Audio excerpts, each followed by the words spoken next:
Welcome to Romera Records Virtual Cast. Today we have on Sandy. How's it going? It's going well. I'm so glad I'm on your record show. Yay. Yeah, I mean it's great to have on all different kinds of people and I really enjoy it and I think it's been a definite journey having on people from different backgrounds. Yeah. But today we're going to learn about yours. So if you could, Yay. I guess just give everybody the breakdown of what you do or how you started and all that jazz. So I live in the suburbs of Philadelphia. And for, I'm going to say, Jackson, over 30 some years, I've owned and operated health clubs. Mm. Been an entrepreneur my whole life. I fell into it. I was a dance major. It's a whole long journey. Thought I was going to teach dance, being on Broadway. The path took me a different direction. And I've loved every minute. Everything I've ever accomplished, I went all out, but I never knew, okay, that's what I really want. I made sure that I did it the best I could in every moment, but I can't say like the biggest things I accomplished, they were shocks to me. I mean, I didn't like it was like, okay, I want to be on TV. Okay, I'm going to do a podcast. I'm going to do this. I always just said, I'm going to wake up every day. I want to spread joy. I want to serve others. And that's it. And then all these things beyond my wildest dreams became reality for me. So it's beyond a blessing. And in 2019, though, I sold my health clubs. I did not. Everyone's like, you knew. I'm like, no, I didn't know about COVID, but thank you. So I sold them and I took my side gig and made it my main gig, which is even while I owned the health clubs, I was doing a lot of speaking engagements and workshops and selling books and journals all about mental fitness. So that's what I do now. Now that's pretty interesting for you to be into something and then say you sold it to do the other thing that you were into. Yeah, a lot of people don't have that luxury, they don't even start the thing that they're into. So Mhm. was it, I guess, kind of bittersweet, or were you just like, nope, that chapter's over, let's move on? Bittersweet. I mean, I still am in the same field. Everything I do has to do with mental and physical well-being. It's just changed the vehicle. In 2018, a new landlord came into my facility, one of my health clubs downtown, and Jackson, he realized, okay, it was this great building in Center City, and I'm on the second floor with all these big windows, 27,000 square feet, and I was paying like $7.50 a square foot when everybody else was paying 30 some dollars a square foot. And he's like, what? And I had a 20-year lease.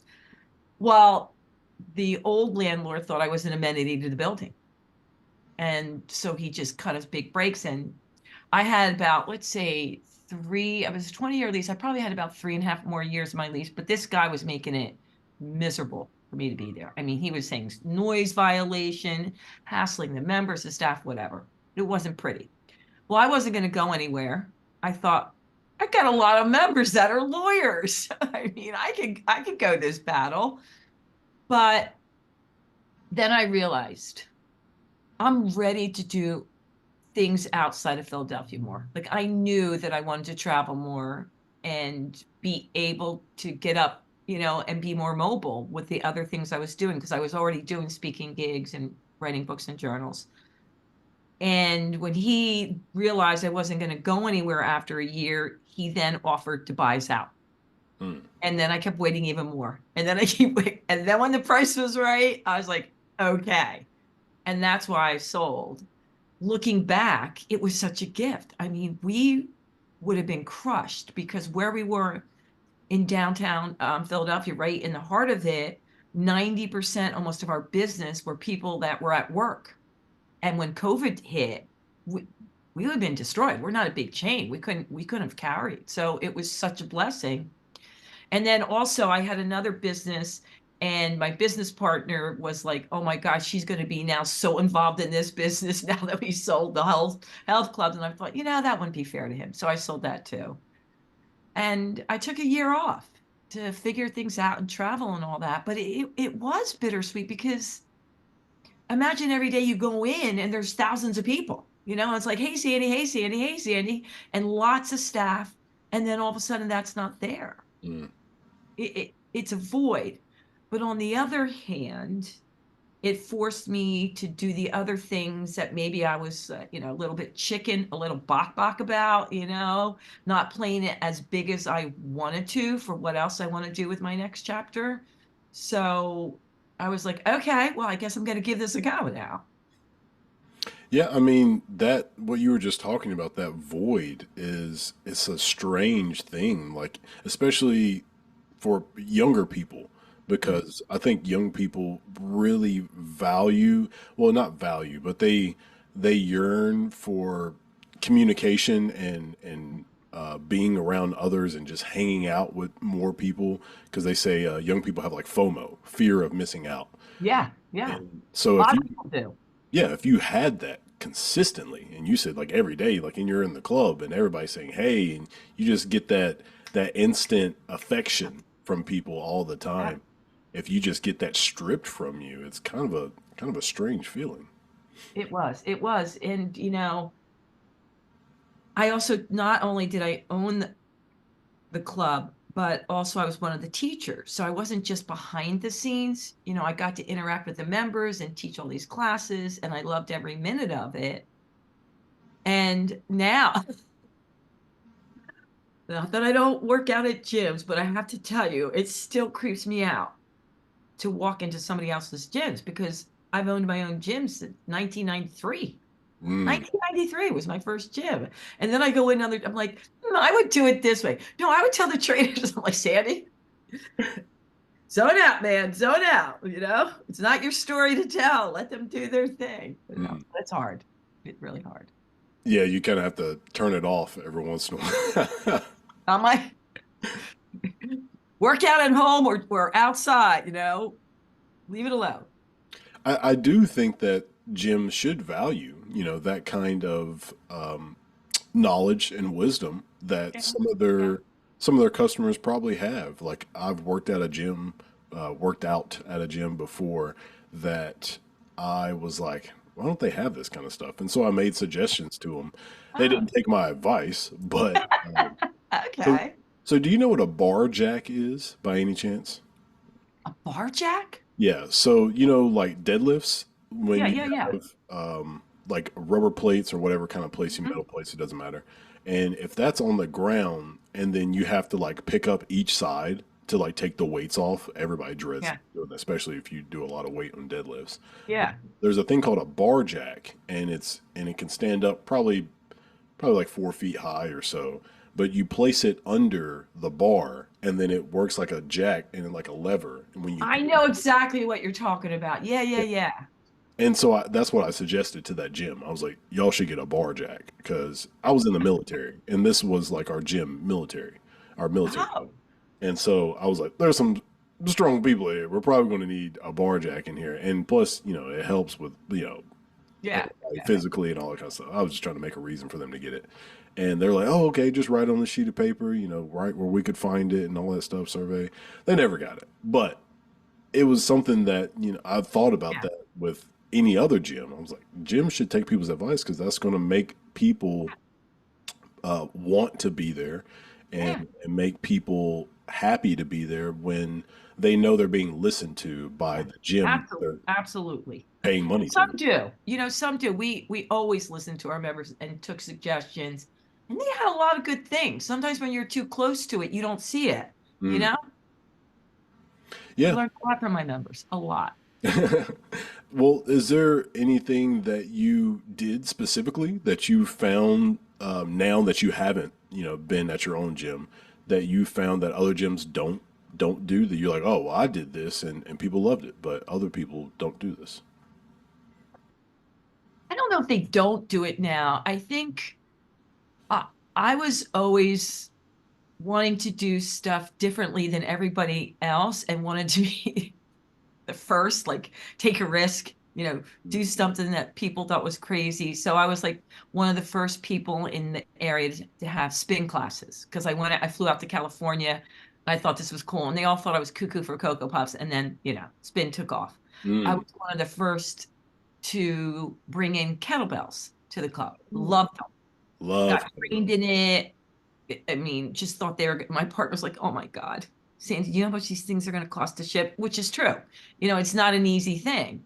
But then that took off. The same thing, I did boxing classes inside my fitness rooms, with the bags and trained with boxers, not to box, but for the fitness component, and I did that. I wanted to do things differently because I felt, it could be so boring for people. You want to make it an experience that every time you come, there's something new and exciting. Not that you can't get a great workout so many different ways, but I just always wanted to have that, you know what I mean? Like that thing going on it might be yoga, it might be dance yoga, but there would be something for Jackson that would draw him in, Mm, whether it was in a private one-on-one setting or a group setting.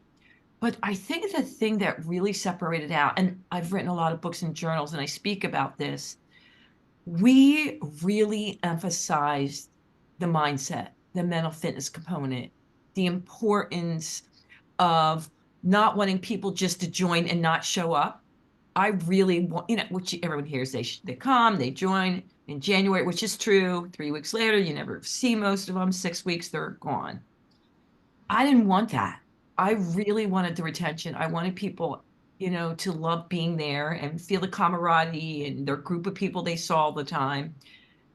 And one of the biggest components was we worked on mindset. Like throughout my entire club, every month, I'm a word freak. I would put words up around the gym.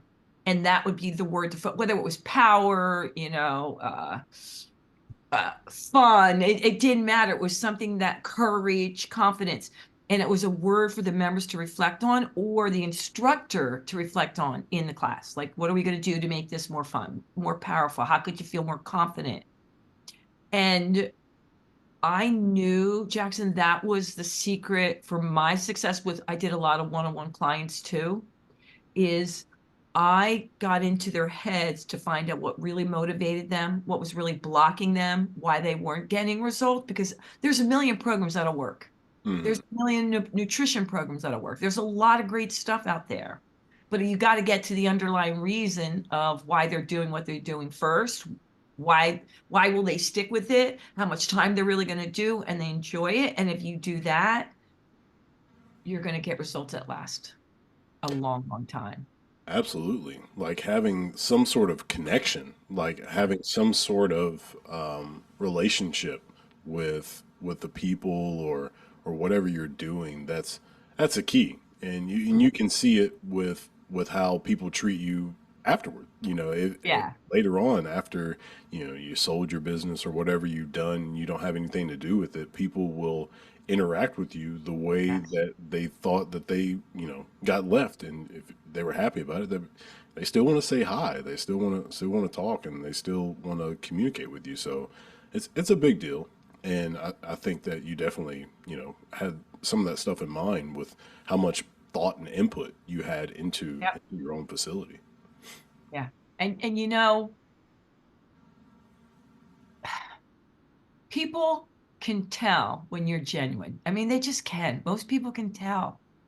They can tell when you're genuine and they can tell whether or not, you're just in it for the money and manipulate. They know, and especially, in the mental and physical well-being arena, they don't want to be manipulated. And they can see that sincerity. So whether you're a trainer, you're running a business or teaching a class or whatever you do, people will be drawn to you and loyal because they know you really care about them and the results they're getting, Yeah. no matter what business you're in. Is there something that you feel like when you were done with that part of your life Mhm. that you felt like man, I wish I'd done this one other thing? Well, Jackson, I always say to everybody, they're like, oh, now, you'll take it easy. when you're going to like semi-retire, you've already done this and that. And I say every single day, I'm just getting started. Mm. Like I don't feel that way. So it's different for you. Like there's every every day, every month, every year, I get so excited about life and I really love people. And I get really excited about mental well-being. I mean, fitness is a vehicle for it for me, but I get really excited about mental well-being. So I'm always looking for new ways to impact people of how powerful they are with their unique mind, body, and soul. For example, recently I was asked to teach at a high-risk high school for boys, a mental strength conditioning program, a mindset program. And I'm thinking, okay, you sure you want me? Somebody saw one of my keynotes and where I came from, and I got what they wanted me. I'm like, you think the kids are going to relate? The boys are going to relate to me. I mean, they're like, yes, we think they're going to relate to you. You'll be able to do it. And I was a nervous wreck, because imagine most of these kids are court appointed. Mm. I mean, they're living there. They Yeah. they come from hard knocks, man, and they're all boys. I've taught 4 times now. It's a 6-week course. They went to see how it was going to work out. And I went in, and within 5 minutes, I knew why I was there. I Mm. mean, these kids were beautiful. These young men, amazing. Misunderstood, maybe some of them, coming from really rough backgrounds. But I knew I was going to sit there first and really get to know them and listen to them and what they wanted. And the biggest thing is, of course, you can imagine this. They don't feel heard. They don't feel that people respect them in the same way as other people. They think that people are already placing judgments on who they are and what they're going to end up being, even some of the teachers. And so I realized besides giving them tools to set goals, the most important thing is for them to realize, and this is so important to me, how amazing they are. The way they are is amazing. Their unique bodies and minds are amazing. And where they grew up and who their family is does not determine the outcome. That's the most. So to answer your question, after I realized my purpose was for me to do as many speaking engagements, teaching engagements, workshops, not just with what you consider the average adult, but also for kids in need, high-risk kids, and also neurodistinct people to help them embrace their beautiful minds the way they are and how I can make them feel so special in the world. Yeah, and to be able to not only have that opportunity that you had, but like to take it on with that mindset, like once you, because like some people, when they have an opportunity to speak to people, they're like, well, this is my message. If they get it, they get it. If they don't, they don't. But you kind of took it as like, I'm going to make sure that who Sandy is going to be able to relate to them and give them the best opportunity and the best chance that they can to get Yeah, something out of what I have for them, because sometimes you just kind of have to tweak and alter your message just a little bit to hit a different audience, whether it was absolutely. it could be troubled youth or Yeah. grown men or all females, whatever. Like just a little tweak, and then now you've got a completely different audience to help. I spent, I'm just going to minute. I spent months on this 6-week and a 3-month program for high-risk high school kids, you know, months, researched it. I talked to everyone you can think of who ran programs like this because I wanted to, it meant a lot to me to do the best I could for these kids. Like, am I that right person? Can I do it? I go in there with all these best laid plans and I was like, this ain't gonna work. That ain't like, they taught me a thing or two. I mean, because they were coming from a whole different, yeah, where we were going to deal with mindset, and how to focus in on goals and how you can control your thoughts, but not the way I thought I was going to do it. Because the way I came in, even though I'm not a therapist, they were thinking, oh my God, it's too much like therapy. Like the way I was approaching it, it was too much like, and they wanted to, how do you make money? How do you save money? How do you quit smoking? You Mm, know?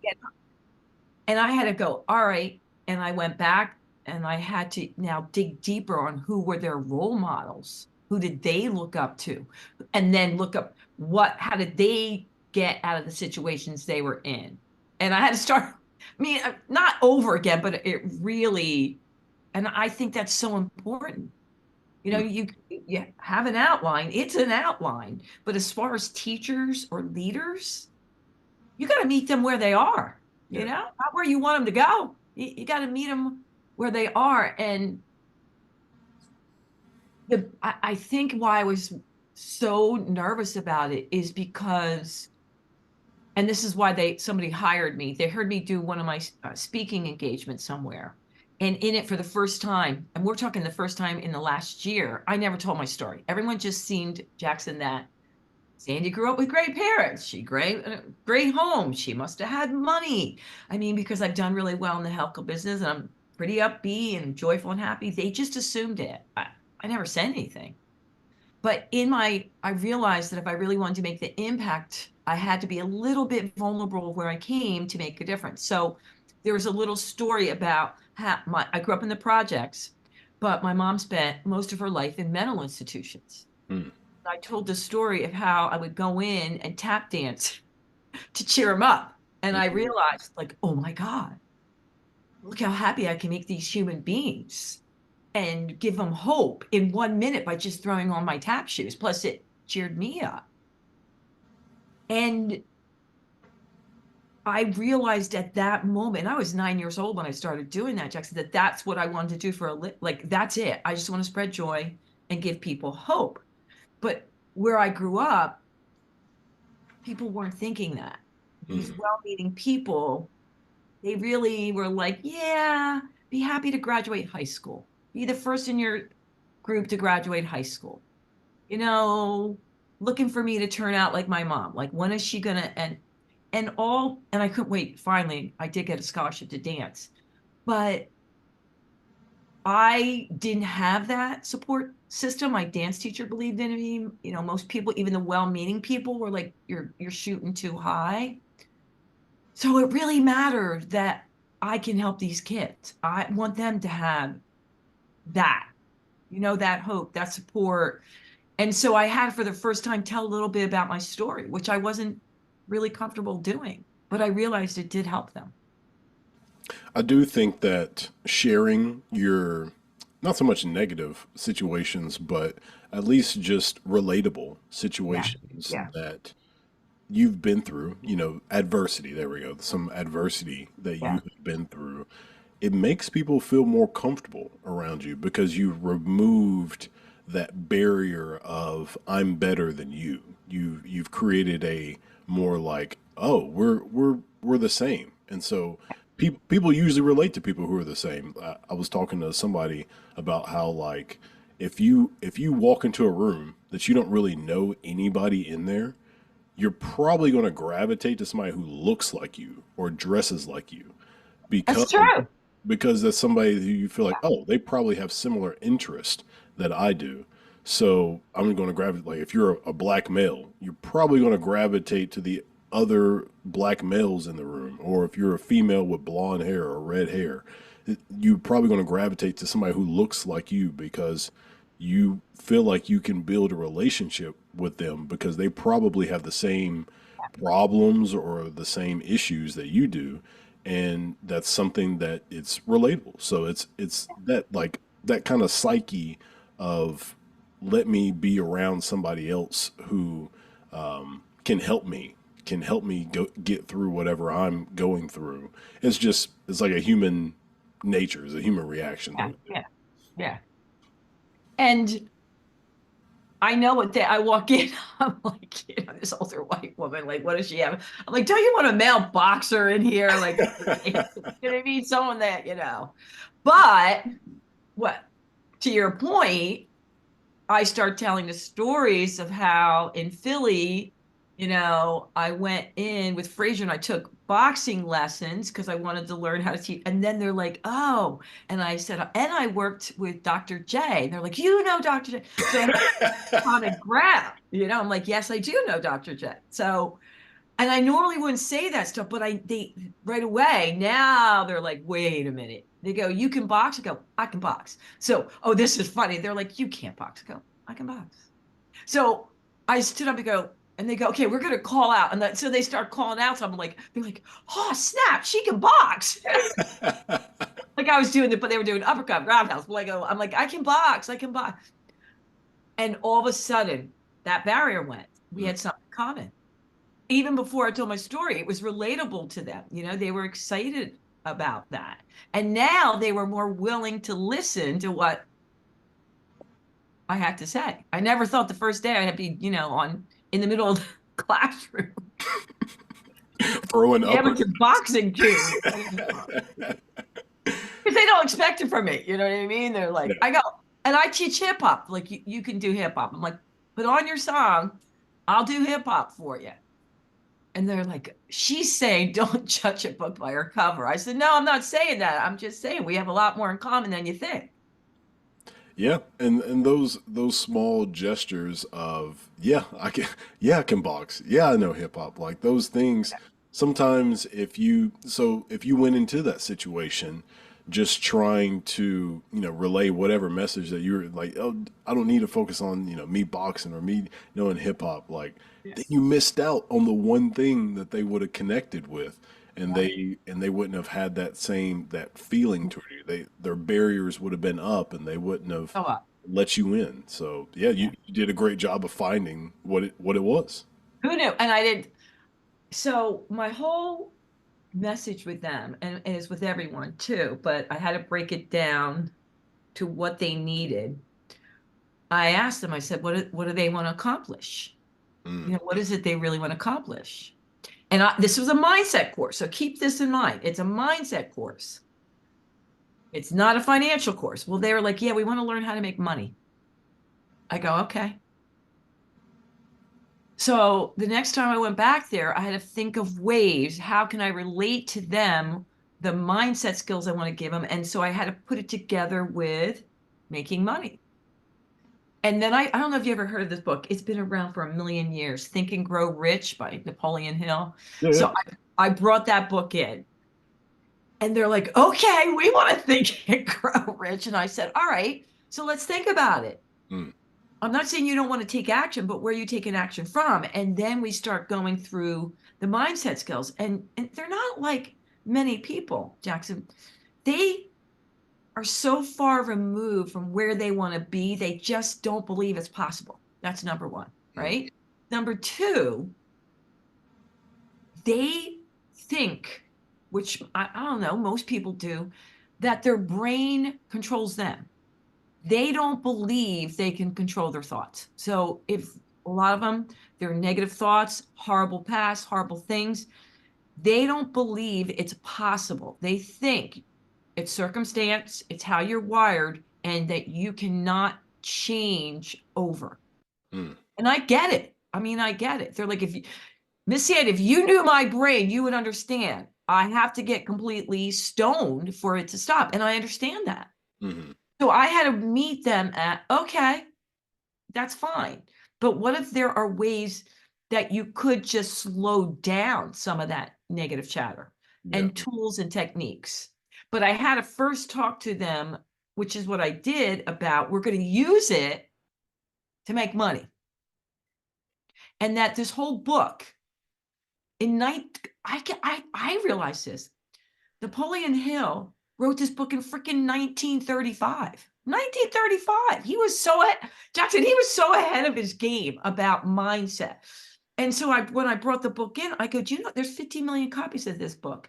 And now almost everybody, even your heroes. So I went into the heroes that they love. It's mental toughness. It's mindset first. You have to believe in yourself, believe it's possible, and then take action. It's crazy. Yeah, they say the first step to accomplishing your goals is seeing them and like having some sort of like if you have like a visionary board or just writing the goal Yeah. down, like physically seeing what's going on is like the first step because then you have to have a visionary part and it works best if you are a visual learner, Yeah. then that makes your brain kind of grab onto it a lot better. But yeah, if you put somebody in an environment to where they're around people who are successful and they start seeing them do things, it makes them believe that like, oh, they're doing this and I'm with them every day. I can do it too. Yeah. And and even just like if you like you said, like you kind of have to give them a taste of what that means or what that success is, or if somebody doesn't think they can make money, you give them a job and then you pay them for that job, and they're like, man, I did just do that, and so it's a little bit of confidence that they've got now. Yeah. I think about that because they're in a tough situation. I mean, think well, and a lot of people are. When you're in a situation surrounded by people in your environment, whether you're kids or adults in certain towns that have more poverty, it's hard to see beyond that because every day you wake up, that's what you see. Mm, They say, your inner circle, your five people, whatever, whatever. But if every day you're waking up and these kids are in the same situation as you are, or adults, think about the different areas where there's just tons and tons of poverty. And that's what you see every day. yeah. Even though you can tune in and hear people on podcasts or YouTube or whatever, it's hard to imagine that's you and that you can get there and out of that environment. And it really does take somebody from the outside coming in that you can go, wait a minute, they did it. Now let's look up all the other people, which I think is great, that did it. Because otherwise, I could see you getting swallowed alive. Do you have some favorite? I mean, you were talking about this Think and Grow Rich book, but do you have some other favorite writers or speakers that you would advise people to listen to or read their books because they've made a big impact in your life? I if you if you looked at my house, I'm like this crazy person that I constantly am reading and reading and reading tons of books and listening to tons of speakers and tons of podcasts. But just recently, oh my God, it's so good. The book that I'm doing right now, there's two different books. One I am reading again, Think and Grow Rich. Secondly, I'm listening to audibles in the car because I drive a lot. Do you know who Trevor Noah is? Yeah, yeah. He came out with a new book, Born a Crime. You have to do that. Audible. You have to listen to that one. You Okay. don't because he is so amazing and his voices are so amazing. That's one that you really want to tap into. Okay. The other one is because I've been reading so much to help impact people in tougher situations. I'm reading uh, Poor Dad, Rich Dad. I don't know if you've Okay. ever heard. Yeah, Yeah, yeah. I've heard of that one. Yeah. it's really great. Uh, I'm also a big fan of Louise Hayes and Wayne Dyer, but they're more of the mindset, spiritual path. But a lot of the books that I read, I take business books and foundation, and then I apply it to my spiritual belief in your thoughts matter. Mm. And then I go into the neuroscience of it, people proving, like, they used to call me like, oh, she's so woo woo, but now there's science to prove why this really does make sense and how the brain works. And they're hooking people up to CAT scans and MRIs and seeing that. This is what I find fascinating, Jack. So I believe this my whole life. It matters what you think about. It matters what you visualize. Athletes do it. I mean, they do it all the time. But now the fact that there's science behind it and you can see which parts of the brains light up when you have more of a positive attitude versus a negative attitude, that's awesome. Because there's some people that can take a leap of faith, but others that go, no, I need to know this for truth. I need to know this to be factual. And also, I mean, I'm all over the place. I also have my Tony Robbins fans, like Mhm. I love the highly motivated people, I change it up all the time. And by the way, to back up what you said about vision boards or writing it down, it's so true. I mean, that's why a lot of my books, it was all about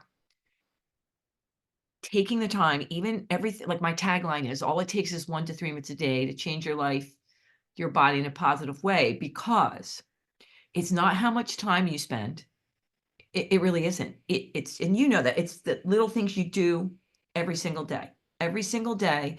And so journaling is one way. You don't have to journal for 45 minutes, but if you just every day look at what you said you wanted to accomplish, what you were going after, your goals, I like to make a power statement or a word, then throughout the day, it just goes, wait a minute. Well, is this really going to get me closer to where I want to go? Because most people have a rough time focusing. We're all over the place. So by writing it down and seeing it, whatever way you want, a vision board, in your phone, in a journal, you're just reminding yourself of what you really want. Oh my God, Jackson, you just reminded me. This is a fun story. So, I told you my whole life I knew I wanted to spread joy. I didn't know how. That was it. That was my mission. And ended up being from dance, going into health clubs, trainer, a whole bit, meeting the right people. And one day, so, somebody's like, Sandy, you think this is transferable? Like, did you just born Pippy Skippy? And I said, maybe, but let's find out. So I took almost a year and I observed and studied people that I felt exuded pure joy. Like I wanted to find out, like these people, moms, dads, wealthy, not wealthy, people, you want to be around them. Mm-hmm. And I studied them to see if there's something they had in common. I couldn't find anything for almost a year. I'm like, all right, well, you either got it or you don't. I can't see anything. And then one of the people that were helping me with the study goes, oh my God, Sandy, it's right in front of your eyes. I can't believe you didn't see it. And here's the thing. And I was doing it too, and I still wasn't putting 2 and 2 together. Every single one of them, Jackson, did something every single day before they went out into the world to get themselves in a positive, powerful mindset. Every single one of them. They were determined that life wasn't going to happen to them. They were going to happen to life. And it could have been a few minutes or a few hours. And it was so different. It could have been journal. It could have been writing music. It could have been playing music, playing with their dog, making muffins, making lists. It was so different. But they were determined that they were going to refocus themselves on how they were going to show up in the world. And they did what got them into that positive power headset. So then I thought, oh, okay. Well, now we got to create something for people that don't do that. Because, a lot of people, they just get up there, see what life springs them. So I wanted to create like a guidebook, a journal. So I gathered what I called the powers to be. I gathered 12 people, neuroscientists, gurus, exercise physiologists, sports psychologists. I'm like, this is what I want to do. And we came up with something that was going to be a game plan that would help people every day to get into this mindset. All right, 5 minutes. That's all you had to do. We sent it out for another year to people that I thought really were highly motivated. Well, one person did it. One. And then I go back to my powers to be, and I'm like, what happened? People do like whatever, and these were like highly motivated people. And they said, Sandy, no one's going to take 5 minutes a day to improve their life unless they already believe it. They have to have a belief system. Or they're not going to, they'll think it's a waste of time. It's too easy. You have to make it 1 minute to 3 minutes a day. I go, okay. If you're a believer, you're going to do it. You know what I mean? And then some. But these are for people that like this is not going to make a difference, me doing it. So then I made it to 1 minute to 3 minutes. And that's why I say all it takes is 1 to 3 minutes. Because if you have an amazing routine, Jackson, God bless. There are people that go, I get up every morning, I meditate, I pray, whatever. I get my head in this positive power space and I'm good to go. But most people don't, even highly successful people. They have these long routines and then they don't stick with them. I say, it's great, good, but at least have something that only takes 1 minute that you do every day before you start your day, and then you can add on. Yeah, I know it sounds kind of backwards, but I usually tell people being successful is what you do. It's not who you are. Because to say it's who you are means that no matter what you do, you're going to be successful. But it's a possibility you could not be successful. But if but if it's what you do, like I am constantly becoming successful, it's because that is the habits that you have created in your Yes, life to continuously do that. Success is a choice. You can choose not to be successful, absolutely. whatever that means to you. Like some people think success is money. Sure, if that's what that means to you. Some people might see success as impacting lives. That if that's what that means to you, then by all means. But it's a habit that you choose to do every single day. Like you said, these people had to make a choice to Yep. take that 1 to 3 minutes and do something. And if you don't make that choice, then that habit might turn into Monday, Tuesday, Wednesday, the next week, the next Grind. month, Yeah. the Yeah. next year. So you have to make those continuous habits to become successful, or else it's not going to be who you are. Oh. And it's funny because I was thinking of this the other day. I was just dancing around the house. Like that's what I do. I dance and I move. I get up every hour. I do my thing. I reset. And one of my friends walked in and she's like, "What are you so happy about?" I go, "Nothing. No, there's nothing. Like everything and nothing." And it's the same thing. Even at such a younger age, I was going to choose to be happy. That it's a choice. Yeah, I was, and I'm not saying all the time because that I'm not. Believe me, that's unhealthy too. Like always be happy, always be joyful. That's bull crap. yeah, But for me, and I really do think this was the secret to my success is that I'm very honest every day of how I'm feeling. If I'm angry, upset, depressed, sad, anxious, whatever, I'm not feeling bad for it. This is where I am. This is how I'm feeling. And because I'm more verbal about it, I will confront it. I will confront people. I'm honest about how I'm feeling. I shift out of it quicker. mm, I don't feel bad because I'm sad. I embrace it, but I don't get stuck there because I allow myself to truly feel it. And then I say, now what? What can I do? Every day I look at myself in the mirror and I say, now what can I do that would serve me and others well? And if the thoughts don't serve me well, I say, all right, this is not good. This is not bad. It's not real. It's not real. It's just a thought I'm having. yeah, Is it going to serve me well to stay with it? Maybe not. So what can I do to shift out of it slightly? And I'm not going to go from being really upset and angry to woo, pippy skippy. I'll go, I just want to have calm, ease and flow. What can I do to feel that? And I do that almost every single day. It's just part of who I am. So that's why I don't get stuck in it so long. yeah. And if you are not, I guess, really in tune to who you are, like people who meditate, probably really in tune to their thoughts and their Yeah, feelings. And if you aren't taking that time to just, be one with yourself and really reflect on, good point. Yeah. your yesterday, your 2 weeks ago, your month ago, or even what you're gonna do 5 minutes after you're done thinking, like those kind of intangibles that you should be doing will help you have a more balanced day. They'll help you have a more balanced way of thinking instead of just being, just one way and then the other. And people are like, "You're really unpredictable."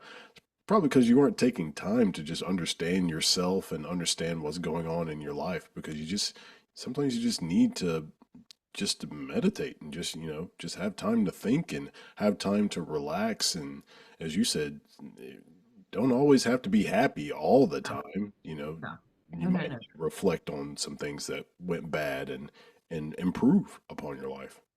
Yeah. And meditation is different for a lot of people. It's, some people really enjoy it and they do it for a long time every single day, and it's so beneficial. But for others, even if you are moving and doing, you could be out taking a walk, riding a bike, Uh, you don't have to always be outside, but it's just a matter of just being with yourself so that you can be aware of how you're truly feeling. And I know I was talking to a young man, he's 55, but he was saying to me,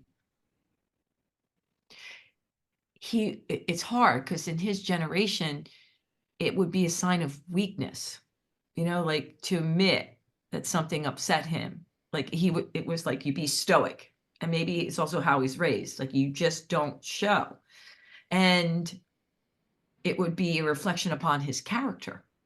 So he was having anxiety attacks, but he didn't want to admit it because it's a sign of weakness, that he Mhm. couldn't handle who he was as a father in his company. And I said, would it make you feel better if I told you, I wish I could tell you the names of so many people that have anxiety attacks and get overwhelmed, depressed, and instead they just pop pills or drink heavily or whatever, subdue it to go to sleep. And he's like, it would. I go, well, I'd be sued, so I can't tell you their names, but trust me, you know, you're not alone. Mm. And it's not a reflection on your character. And I don't know how to convince him. He's still not convinced. So I was listening to one of Joe Rogan's podcasts, and he had on. Do you know who the Black Keys are? Oh, yeah, yeah, yeah.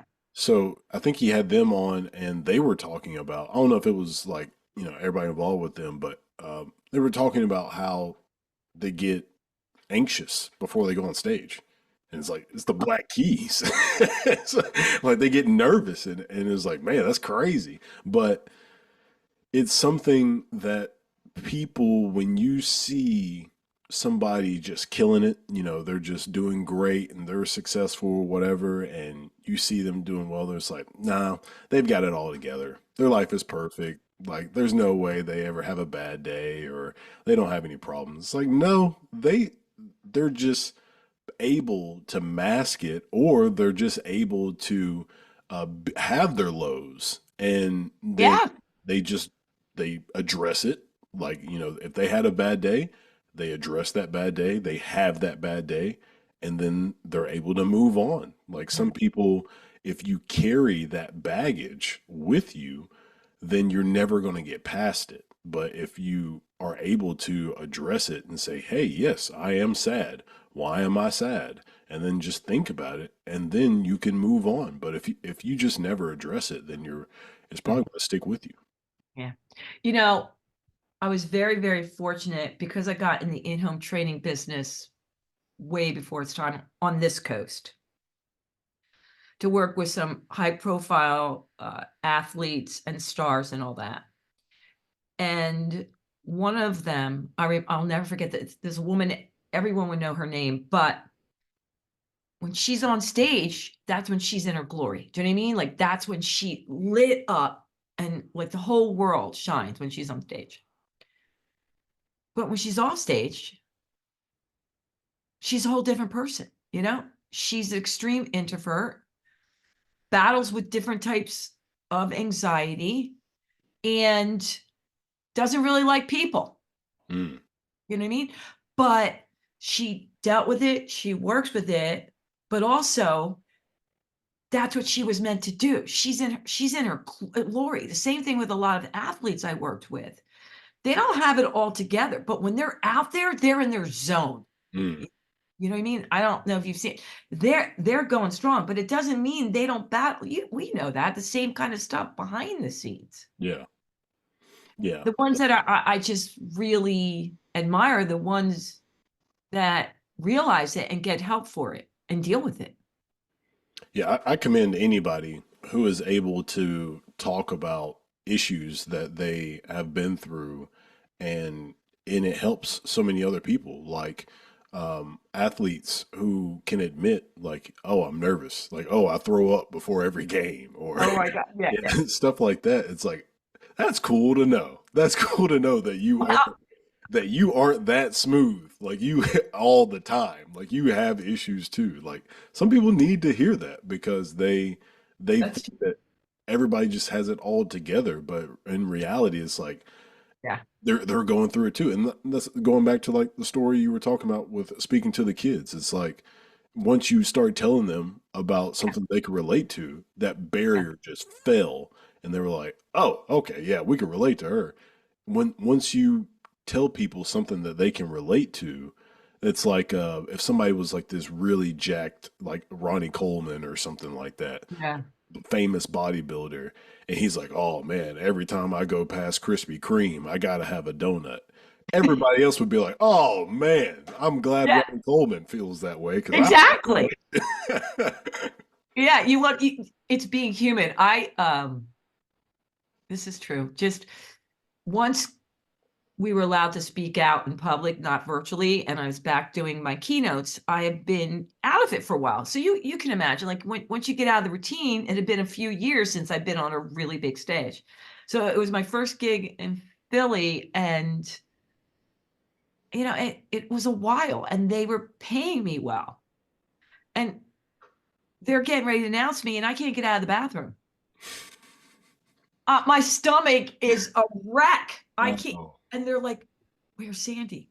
Where's Sandy? Where's Sandy?" And Sandy is not coming out. And then finally, one of my friends goes, "Get it together. They're waiting for you up there." I'm like, "Okay." And I went on stage and I crushed it. And then everyone always says to me, "Oh, it's easy for you to speak in front of all those people. You're such a natural." Sometimes not, and you wouldn't have known it once I came out, but before it, my head, I thought my head was together, but apparently my body wasn't thinking that. yeah. And I've never told that story before, but now it's out there. And I was like, "Oh my God, what is wrong with you?" But it was just me being human, Yeah. freaking myself out because I hadn't done something in a while. And what if I'm really not worth the money they paid me? Yeah. Like, if you're not being paid that much, but okay. Yeah. I mean, sometimes people will ask me, they're like, what makes you nervous? And I'm just like, depends. Like I don't I don't know. Like just whatever the situation is, if something strikes it in my brain and it's like, oh man, like the expectation of stuff. And I tell people that all the time too. I tell people, if you just want me to just go do something and there's zero expectation, I can kill it. But the minute there's expectation, where it's like, we need you to do this, great, then I kind of get nervous. I'm like, oh, Yeah. you want it this way. And I'm like, oh man, now I'm nervous. So yeah, that's And the guy who suggested me to speak said, "Don't screw this up." I'm like, "Oh my God. oh That's what you want to tell me?" I got a lot of, because he recommended me. I'm like, that's what you're telling me? yeah. Don't screw this up. No Uh, wonder I can't come out of the bathroom. yeah, I mean, people have to understand that, sometimes there's mental preparation that's important. Yes. And sometimes it's just, you just kind of go out there and you just do it. And if the less the expectations usually are, like you'll see the backup quarterback or the guy that's last on the bench, they end up doing great is because they didn't have the That's expectation. true. That's true. Like, damn kicker when he goes out there and he misses it, he loses the game, right? Everybody was waiting on him to do well, but that's a lot of pressure. But the person who had the least, you didn't expect them to do well, they end up doing well is because they don't have to deal with all the pressure. There's no pressure. It's like, hey, this isn't even my job anyways. I'm just going out there just helping. So sometimes that helps. You know what? It just made me think about another reason I think that I ended up not, I mean, I always cared about people wanting to do a great job and all that, but the reason I think I was so successful and would try stuff that nobody else would is because there were no expectations on me. Like, a lot of the people that I dealt with, their kids were a wreck. Are they going to be as successful as their parents because their parents had made it in business or sports or shows and all that? I Everything was gravy after graduating high school. Mm, There were no expectations. mm, You know what I mean? I didn't come for money. So if I lose it, oh, well, I'll make more. You know what I mean? Yeah. If the business made it, great. But if not, well, look where she came from. Do you know what I mean? There were no expectations on anything that I was doing. Now, once I did it all and sold the businesses, you just made me realize, I think I was inside my own head for a bit because now the expectations were like, what is she going to do now? Like, because I built that empire and now, oh my God, what Yeah. is she going to do next? What's she going to do next? And I think I was freaking myself out. Yeah, I heard somebody say something that was so profound that I think about all the time now is they said some people are scared of success. And I was like, that doesn't make any sense. Like everybody wants success. How can you be scared of success? But then I thought about it, I'm like, oh, if you if you were wanting to be a bodybuilder Yeah. and your first show you win, now that's the standard. Every time you go out, you got to win. Yeah. It's And true. that could be so scary Yeah. that now first is your new standard and that's your only standard.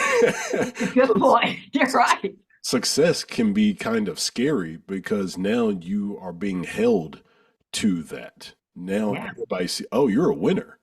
Oh, I guess you have to win now, huh? You Yeah. have to win all the time That's now, true. huh? That can be scary. Yeah. That's it. I got inside my own head, man. Oh well. Well, it's been about an hour. Let's wrap this up. What is some stuff you're working on? And also give everybody like how they can find you, websites, contact information, all that good stuff. It's Sure. been a pleasure having you on, by the way. Yeah, it was fun. I'm glad. I was like, wait a minute, I'm not an artist, but wow, it's okay. Oh, so what I'm working on now is I'm so excited. I got a TED talk, a TEDx talk that Nice. I'm doing April 6th. It's coming up soon in Apex, North Carolina. So Okay. real excited. And say, Sandy, stop changing it. You keep changing it. Like, stop it, stop it. So that's what I'm working on right now. Besides, I'm always putting together different types of talks and workshops that I teach at corporations and schools. I love it all. I love all ages, but I'm all over social media. I post daily joys. I'm like a nutcase with that. So everything is Sandy Joy Weston, Wston. You can find me on LinkedIn, Facebook, Instagram, Sandy Joy Weston. And my website has everything, all my podcasts, all my speaking engagements, and that's Sandy Joy Weston. Easy peasy. Absolutely. Well, again, it was great having you on, Sandy, talking about all the different things that you've done, especially with your fitness journey and your mental fitness journey, and being able to work with different kinds of people and learning about how you are helping them do what they need to do. It's always awesome seeing people help and be aware of what Yeah. people are going through on a day-to-day basis and how they are helping them. So, well, thank you for that, especially. Oh, you're welcome. I learned so much from them every day. It's like a blessing. Awesome. Well, thank you for everybody tuning in, and we'll see you next time.